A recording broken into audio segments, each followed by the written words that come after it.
हमें बचपन से सिखाया जाता है ये चीज़ें अच्छी है और वो चीज़ें बुरी है। समय के साथ अच्छे और बुरे का यही भेद कैसे हमारे लिए बंधन बन जाता है।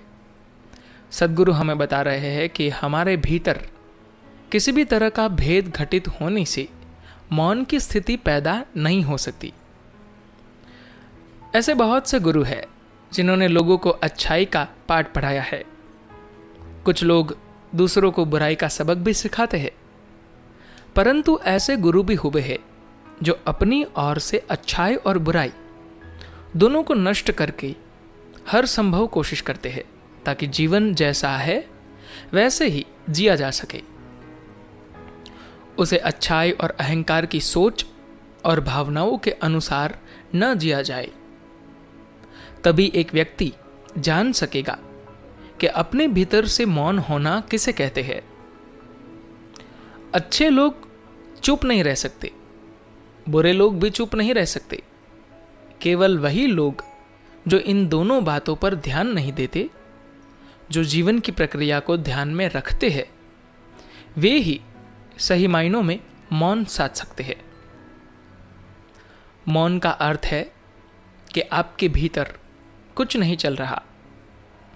मौन का अर्थ ये नहीं कि मुझे पक्षियों की चहचहाट या बादलों की गर्जन या सूरज उगने का पता नहीं चलेगा। मौन का अर्थ है कि मैंने शोर करना बंद कर दिया है। सारा शोर बुनियादी तौर पर इसलिए ही सामने आता है क्योंकि आपने यह और वह का विभाजन पैदा कर दिया है। जहां यह और वह होगा वहां मौन नहीं हो सकता। जहां यह और यह होगा वहीं मौन हो सकता है।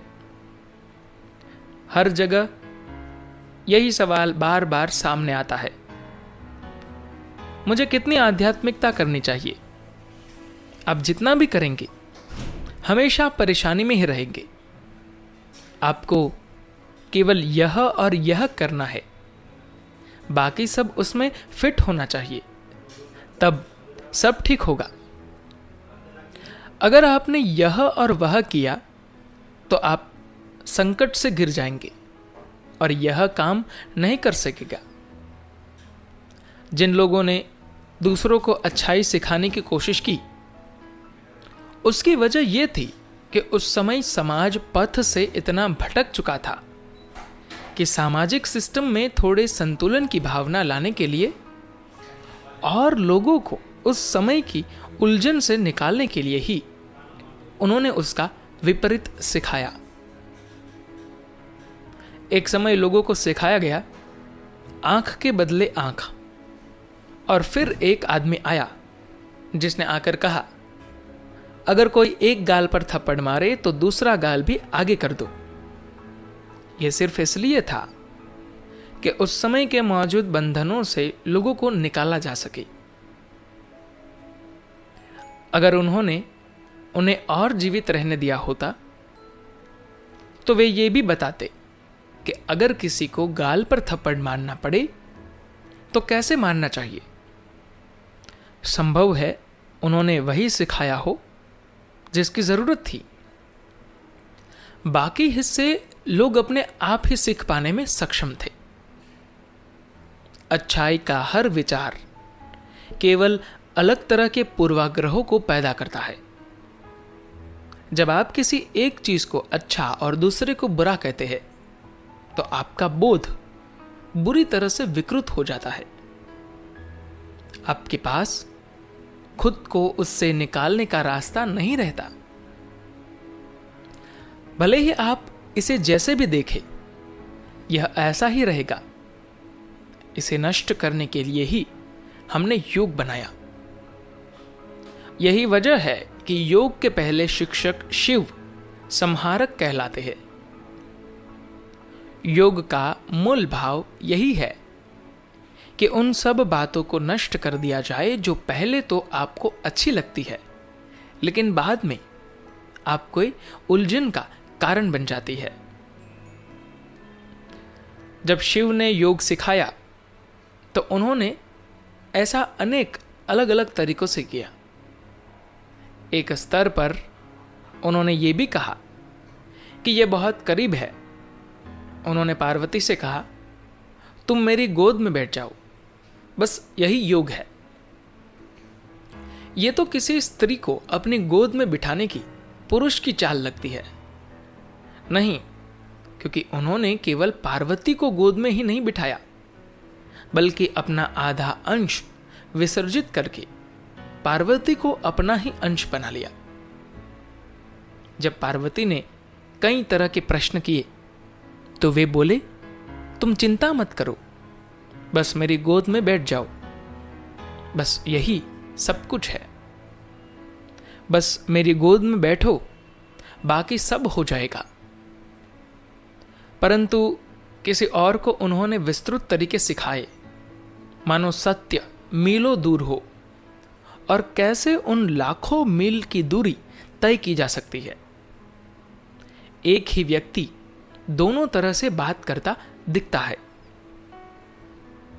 यही सबसे सुंदर बात है कि वे सत्य को नहीं, अपने आगे बैठे लोगों के बारे में कुछ कर रहे हैं, क्योंकि सत्य के बारे में कुछ नहीं किया जा सकता और कुछ करने की जरूरत भी नहीं है। संसार ने यही भूल की है।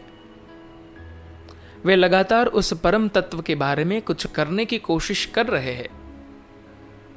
उन्होंने कभी लोगों के बारे में कुछ करने की कोशिश नहीं की। वे हमेशा भगवान के बारे में कुछ करने की कोशिश करते हैं, जिसे वे परम मानते हैं। जब आप उस परम तत्व के बारे में कुछ करने लगते हैं तो आप कई तरह के काल्पनिक भटकाओं से घिर जाते हैं। योगिक सिस्टम में कभी भी परम तत्व के बारे में कुछ नहीं किया जाता। ये लोगों के बारे में ही कुछ करता है। परम तत्व के लिए तो कुछ करने की आवश्यकता ही नहीं। ये तो परम है ही। जो व्यक्ति फिलहाल कुछ खास तरह की सीमाओं से घिरा है, उसके बारे में कुछ करने की जरूरत है। अगर आप डॉक्टर के पास जाते हैं तो उसका काम आपको देखना होता है। आप उससे यह अपेक्षा नहीं करते कि वह आंखें मूंद कर प्रार्थना करे। आप उसके पास इसलिए नहीं गए, आप चाहते हैं कि वह आपके शरीर की जांच करके देखे कि आपको क्या हुआ है। इसी तरह लोग कई तरह की बातों से गुजरते हैं। जो परम है वह किसी मुश्किल से नहीं गुजर रहा। अलग अलग लोग जूझ रहे हैं। एक एक व्यक्ति अपने जीवन में घटने वाली छोटी छोटी बातों की वजह से उतार चढ़ाव से गुजर रहा है। उस व्यक्ति के बारे में कुछ करने की जरूरत है।